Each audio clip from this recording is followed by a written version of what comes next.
విశ్వనాథ్ కాశీఖండం 10వ అధ్యాయం శివశర్మ పరలోకయాత్ర అగ్నిలోకం.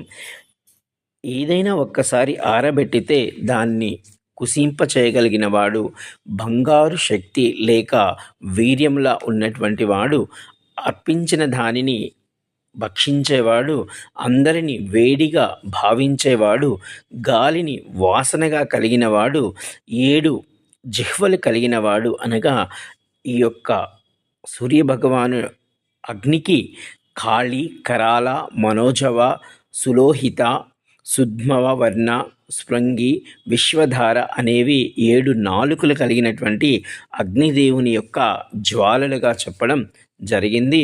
అణిచివేసేవాడు, నిశ్శబ్దముగా ఉండేవాడు, శుక్రుని రంగు కలిగినవాడు, అలాగే నీటిలో పితృస్వరూపం కలిగినవాడు. ఈ యొక్క అగ్నిదేవుని యొక్క విశిష్టతను శివశర్మకు వైకుంఠము నుండి వచ్చినటువంటి పుణ్యశీలుడు, సుశీలుడు చెప్పడం జరిగింది. జై కాశీ విశ్వనాథ్.